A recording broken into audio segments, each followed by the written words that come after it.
welcome back to my channel. Today I'm going to be talking about manifestation. It is one of my favorite topics, but I have been skeptical to share because it can be quite a controversial topic for believers and non-believers alike. But I decided to share about it. Okay, I decided that I'm going to share about it. Alright, so we're going to talk about manifestation first by definition, what it means. What does it mean to manifest? If you look up the word manifest, it has several meanings, but in this context it means to, let me check my phone, excuse me. It means to make evident or certain by showing or displaying. To make evident or certain by showing or displaying. So what this means right off the bat, what this means is that the thing already exists. What this means is that the thing already exists, but you make evident by showing or displaying. So keep that in mind. So a while ago I had a dream. And in that dream I was in a room or a house with 3 other women. It was like a hostel kind of situation, right? And I needed to use the bathroom. I needed to relieve myself. I needed to use the bathroom. I needed to pee. And so I went to the bathroom and found that it was being used. In fact, we had 2 bathrooms in that house, in that dream. One of the bathrooms was being used, and the other one, someone had just used it and bathed in it. And so I didn't want to use it. And that is so me in real life, right? That is so me even now. I hate using the bathroom when it's wet. When someone else has used it and made it wet, it makes it so weird for me. So I really like to be the only one, the first person to use the bathroom. So that's just me. So in that dream, I refused to use the wet bathroom because someone had just come out, and I just felt weird about using the bathroom. And so I was so pressed in the dream. I was looking for where to relieve myself. So I went out of the house, and there were people everywhere, right? There were people everywhere. There was even a policeman patrolling. So I was like, oh my God, I cannot even use myself outside because, you know, the policeman might arrest me or something. And while I was in this state of, you know, urgency, I woke up. I realized that this is a dream, and I woke up, right? And I hurried to my bedroom that I do not share with anyone and relieved myself. And while I was relieving myself, it dawned on me that this is what manifestation is about. In that other realm, in that other dream world, my urgency was so real that it even pressed upon this world, right? And yet there was no solution for my urgency, right? There was no solution for my urgency. But all I needed to do was wake up. In this other world, I had a bedroom to myself. I didn't need to share. It was dry. I had a bedroom to myself. And so it dawned on me that this is what manifestation means. Manifestation is to realize that the state that you're currently in, the state that you currently want to change, is not the real state, right? Is to realize that you are in a dream state and you need to wake up to your new reality. You need to wake up to the new reality. You need to awaken your consciousness to the new reality that you want to embody. So that is what manifestation is about. So I want to reiterate that the urgency, the panic, the desperation I felt in that dream state was real. It was real.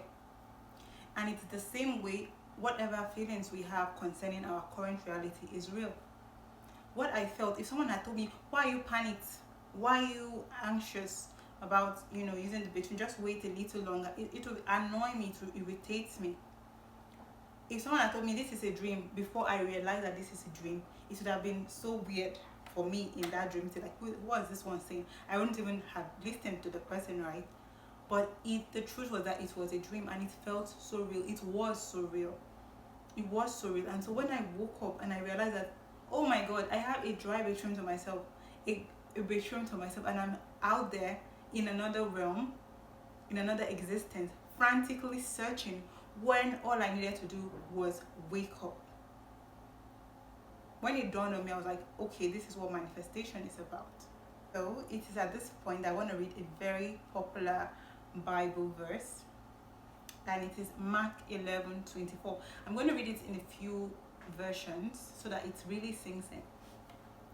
So NIV, therefore I tell you, this is Jesus speaking, whatever you ask for in prayer, believe that you have received it and it will be yours. New Living Translation, I tell you, you can pray for anything, and if you believe that you've received it, it will be yours. English Standard Version, therefore I tell you, whatever you ask in prayer, believe that you have received it and it will be yours. Berean Standard Bible, therefore I tell you, whatever you ask for in prayer, believe that you have received it and it will be yours. King James Bible, therefore I say unto you, what things soever ye desire, when you pray, believe that you have received them and ye shall have them. So we see that Mark 11:24 ties in beautifully with the definition of manifestation. Mark 11:24 says, when we pray, we should believe that we have received and then we will receive. Manifestation means to make evident by showing or displaying, to make something evident or clear by showing or displaying.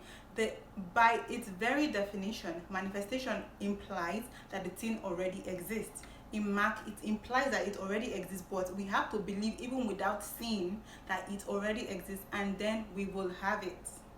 The next thing I'm going to talk about is gratitude. Everyone knows how important gratitude is in manifestation or in our walk of faith. Gratitude is such an important tool. Gratitude can also act as a way to wake us up from the dream state. The dream state being the state where we do not have what we want yet.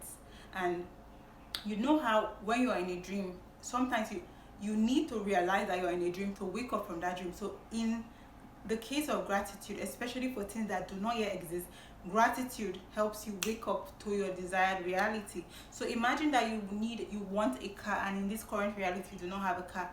What are you going to do? You're going to say, you can do this anyhow, but expressing outward gratitude for the things that you do not have yet can help wake you up to the reality in which that exists. What this can look like is, oh, I'm so grateful, Jesus, for my car. I'm so grateful for the car that I have. You can mention whatever car you have.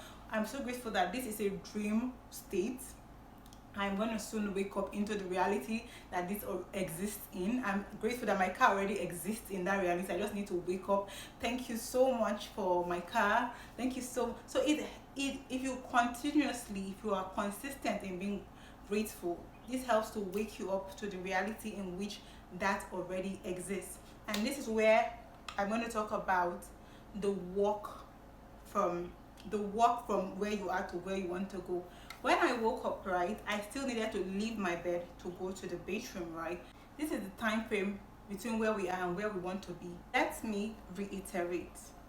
When I woke up to this reality where I did not need to share a bedroom, I still needed to make the walk from my bed to my bedroom, but it did not negate the fact that I already exist in this reality, that I already entered into a reality where I do not need to share a bedroom.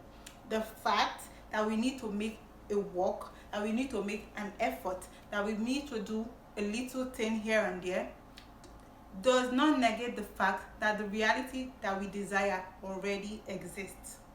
That is the point that I want to make. I wish I could make it over and over and over again. Whatever efforts we need to make does not negate the fact that the desired outcome already exists.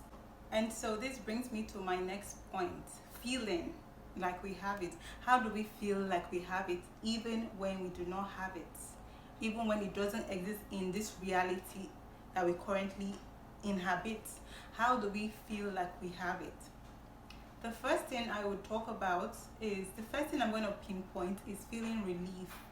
Because that is what I felt when I woke up into this realm, into this existence, and realized that I have a dry bedroom waiting for me. I felt so much relief. And so how do we practice feeling relief? For one, the one method I use is to take in a deep breath and hold till I'm barely uncomfortable and then release. And so it's easy to tap into the feeling of relief when I do that, when I do the breathing exercises, so I can.